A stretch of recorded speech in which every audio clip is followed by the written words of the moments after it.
Dear students, UGC net paper 1 के curriculum के different aspect को जो हम इस पूरी सीरीज में कवर करने वाले हैं, ये उसका इंट्रोडक्टरी वीडियो है जिसमें हम उसके सिलेबस के बारे में चर्चा करेंगे।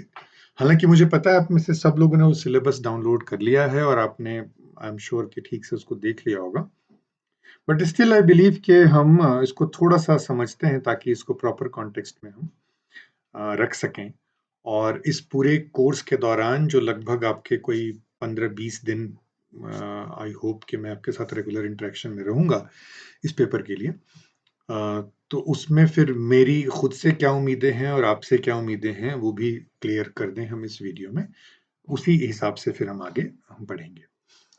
तो आप सबको पता है कि पेपर 1 में बहुत स्टूडेंट्स अच्छा स्कोर नहीं कर पाते हैं, तैयारी भी नहीं करते। मेरे एक दो स्टूडेंट्स ने भी कहा कि जी हमने तो अपना सब्जेक्ट ही पढ़ा, पेपर 1 तो ऐसे ही दे दिया है। तो उससे वो उनका हो जाता है, बट जेआरएफ में मुश्किल हो जाती है। इसका स्कोर आपको पता है क्रूशियल है। ओवरऑल सिस्टम क्या है, जनरल पिक्चर देखें। 10 यूनिट है आपके सिलेबस में, हर यूनिट से 5 प्रश्न पूछे जाते हैं और हर प्रश्न की वैल्यू 2 मार्क्स की है। तो आप एक सेक्शन ठीक से कर लेते हैं तो आपके 10 नंबर जो है वो पक्के हो जाते हैं। सेक्शंस आपको क्लियर हैं? Teaching aptitude, research aptitude, comprehension, communication, mathematical reasoning, logical reasoning, data interpretation, information and communication technology, people development, environment, higher education system. देखिए इसमें मैं आपको इसके अंदर का भी थोड़ी चर्चा करूंगा, लेकिन मेरा जो फोकस होगा वो रिसर्च एप्टीट्यूड पे मेरा पहला फोकस होगा। दूसरा जो फोकस होगा वो लॉजिकल रीजनिंग पे होगा, जहां स्टूडेंट्स को दिक्कत होती है।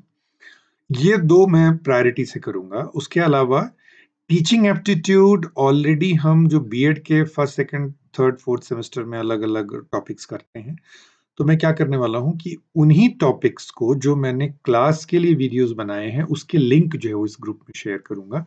मैं शुरुआत करने वाला हूँ रिसर्च, बाद में हायर एजुकेशन सिस्टम पे भी एक दो वीडियो मैं डालूंगा।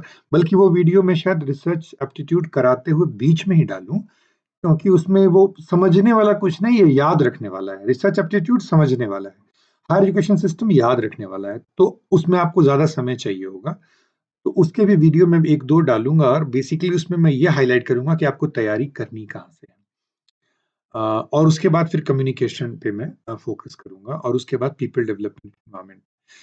किस पे मैं बिल्कुल फोकस नहीं करूंगा, मैथमेटिकल रीजनिंग पे मैं समय नहीं लगाऊंगा, इंफॉर्मेशन कम्युनिकेशन टेक्नोलॉजी पे मैं समय नहीं लगाऊंगा, डेटा इंटरप्रिटेशन पे समय नहीं लगाऊंगा। क्योंकि आई एज्यूम कि ये आपका ऑलरेडी द रीजनिंग वगैरह आप करते रहे हो तो आप इसको कर लोगे। बेसिक कंप्यूटर की नॉलेज कहाँ से होगी, उसको हम उसका लिंक जो है अभी हम इसमें चर्चा करते हैं। पीपल डेवलपमेंट इन्वायरमेंट में भी कुछ इंपॉर्टेंट टॉपिक मैं कवर करने की कोशिश करूंगा, बट मेरी शुरुआत जो है वो रिसर्च से होगी।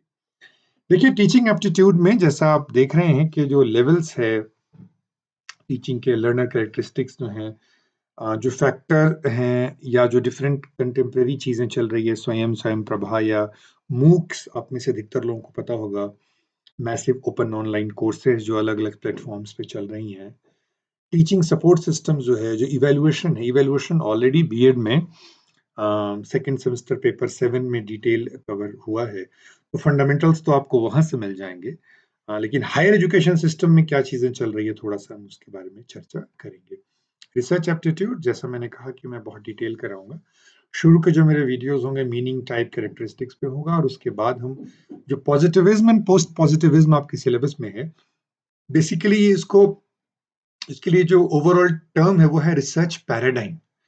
तो रिसर्च में 3 पैराडाइम बहुत डोमिनेंट है, लेकिन उसके बारे में हम चर्चा करेंगे। हालांकि आपके सिलेबस में 2 शब्द इस्तेमाल हुआ है, पॉजिटिविज्म और पोस्ट पॉजिटिविज्म। उस पर हम 1-2 स्लाइड एक्स्ट्रा डिस्कस करेंगे, बट जो 3 डोमिनेंट पैराडाइम्स हैं वो हम डिस्कस करेंगे।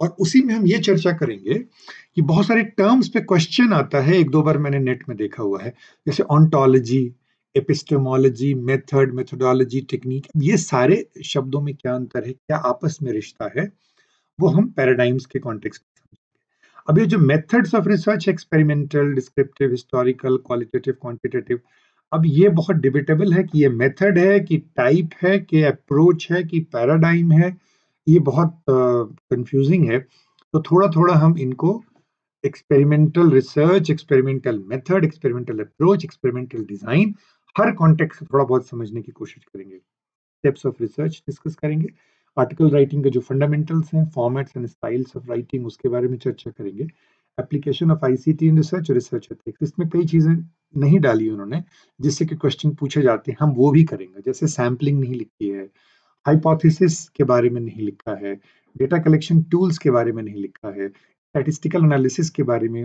नहीं लिखा है, उनकी प्रेजेंटेशन के बारे में नहीं लिखा है, हम वो भी इसमें करेंगे। कॉम्प्रिहेंशन में आपको पता है एक पैसेज होता है, उसके बेस पे क्वेश्चन होते हैं, तो वो हम डिस्कस नहीं कर पाएंगे। कम्युनिकेशन के फंडामेंटल्स हम जरूर डिस्कस करेंगे। ये भी रीजनिंग भी मैं आपसे बहुत डिस्कस नहीं कर रहा हूँ, वो बहुत बेसिक लेवल के आपको आती है, तो 10th लेवल की मैथमेटिक्स भी नहीं है, वो 8th 9th लेवल की मैथमेटिक्स से भी आप कर लें तो आपका इससे हो जाएगा। लॉजिकल रीजनिंग इम्पॉर्टेंट है, जिससे कि बहुत सारे क्वेश्चंस होते हैं। इसका सेकेंड पार्ट जो है प्रमाणा और स्ट्रक्चर और ये सारी चीजें, ये हम फोर्थ सेमेस्टर में नॉलेज एंड करिकुलम पेपर 12 में हमने थोड़ा सा पढ़ा हुआ है, तो कुछ वीडियोस तो मैं आपको उसी के शेयर कर दूंगा, और जो बाकी बचे टॉपिक हैं वो रिसर्च वाला जब खत्म हो जाएगा तो फ्रेश वीडियोस में उसके डालूंगा। डेटा इंटरप्रिटेशन आपको पता ही है कि उसमें ग्राफ दिए रहेंगे, उसके बेस पे क्वेश्चन है जो आपको उसमें करना होगा। आईसीटी पे भी फंडामेंटल्स जो है वो पूछे जाएंगे, जो आपका जनरल आईसीटी की यदि आप यूज करते हैं तो I hope you will be able to answer.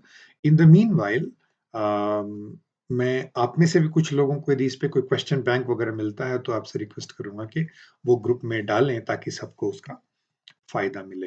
ये मेरा फेवरेट एरिया है, अपना जो मेरा काम है वो डेवलपमेंट एनवायरनमेंट के क्षेत्र में है, तो इससे जुड़े हुए चीजें हम क्वेश्चन बाय क्वेश्चन डिस्कस कर सकते हैं कि millennium development sustainable development goals क्या हैं, जो डिफरेंट टाइप के इन्वायरमेंटल इश्यूज हैं, जो ट्रीटीज वगैरह हुई हैं, इन्वायरमेंटल प्रोटेक्शन एक्ट है, मॉन्ट्रियल प्रोटोकॉल है, उसकी भी बेसिक्स। अब देख रहे हो कि इसमें से अधिकतर चीजें जो है वो इंफॉर्मेशन बेस्ड है, तो उसके मैं सोर्सेस पॉइंट आउट करूंगा, कुछ ही चीजें समझने वाली हैं वो मैं आपको एक्सप्लेन करूंगा। और last section higher education system के बारे में है, तो उससे रिलेटेड भी मैं, जैसा मैंने पहले कहा, 1-2 दिन में ही आपको इससे जुड़े हुए कुछ जो इंपॉर्टेंट डॉक्यूमेंट्स हैं वो आपसे शेयर करूंगा। आई होप कि आप उसको जल्दी से पढ़ के खुद खत्म कर लेंगे। तो मेरी भूमिका क्या होगी? मेरी भूमिका ये होगी कि जिस टॉपिक्स पे आपको दिक्कत है, मुझे पता है कि सैम्पलिंग में, हाइपोथेसिस में, रिसर्च डिजाइन में दिक्कत है, वो मैं कंप्लीटली खुद करूंगा, वीडियोस बना के डालूंगा। कुछ मैं मटेरियल के सोर्सेज भेजूंगा जो और किसी ने डेवलप किए हैं, वो मैं आपसे करूंगा। तीसरा जो सबसे इंपॉर्टेंट काम है कि जो भी मैं मटेरियल शेयर कर रहा हूँ, अपना डेवलप किया हुआ किसी और का, उससे जुड़े हुए जो भी क्वेश्चंस और क्वेरीज होंगे आप ग्रुप में डालिए, मैं उनके जवाब जो है आप तक पहुंचाऊंगा। और यदि एक ही वीडियो पे बड़े सारे सवाल हैं तो फिर उसके जवाब देता हुआ मैं एक वीडियो बनाऊंगा जिसमें आपके सारे क्वेश्चंस जो है वो कवर हो जाएंगे। लेकिन ये वन वे नहीं होगा, आपकी भी कुछ भूमिका होगी। आपकी भूमिका क्या होगी? आप एक तो वीडियोस बिल्कुल सीरियसली देखिए, उसको एमसीक्यू के पॉइंट ऑफ व्यू से देखिए, जो टर्म या कॉन्सेप्ट नहीं समझ में आए वो दोबारा उसको नोट कीजिए, उन क्वेश्चंस को ग्रुप में पूछिए। और एक जो सबसे इंपॉर्टेंट काम मैं आप सबको देना चाहता हूँ, और मैं चाहता हूँ कुछ लोग उसमें इनिशिएटिव लें, ग्रुप में मेंशन करें कि वो कौन से सेक्शन के बारे में ऐसा करेंगे तो मुझे सुविधा होगी।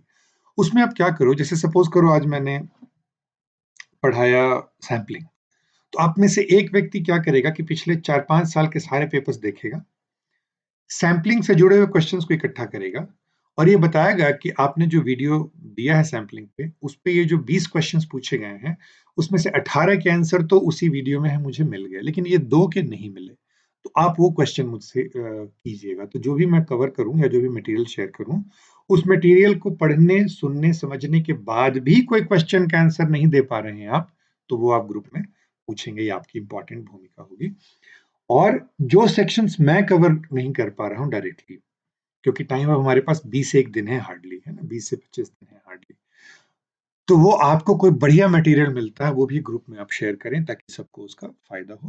बट ध्यान रखना कि पूरी-पूरी किताबें शेयर करने का फ़ायदा नहीं है, किताबें तो फिर मैं हर टॉपिक पे डाल दूँ तो अभी हमारे पास टाइम नहीं है। तो आपको बिल्कुल कोचिंग सेंटर वाला अप्रोच मैंने भी रखा है, और आपसे भी अप्रोच जो है वो मेरा यही रखें आप, तो ये मैं रिक्वेस्ट करूँगा आपसे।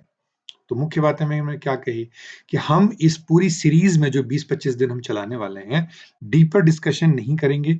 बिल्कुल MCQ based question coaching centre style में हम इसको करेंगे। बेसिक कॉन्सेप्ट पे फोकस करेंगे। फैक्ट मैं कुछ बताऊंगा, कुछ के बारे में इंडिकेट करूंगा, आपको खुद ही उसके बारे में ढूंढना है। और इस ग्रुप में साइलेंट ऑब्जर्वर न रहें, कंट्रीब्यूट करें इस ग्रुप में। बताएं कि आपके इस वीडियो के बाद कुछ सवाल तो जवाब मिल गए, कुछ के नहीं मिल रहे हैं, तो बाकी बाकियों को भी उससे सीखने को मिले। क्वेश्चंस पूछें, क्लैरिफिकेशंस पूछें, और आपका जो अगला एग्जाम है वो आपके लिए अच्छा हो, और सबसे इंपॉर्टेंट चीज एग्जाम की तैयारी आपके लिए अच्छी हो, इसके लिए मेरी शुभकामनाएं।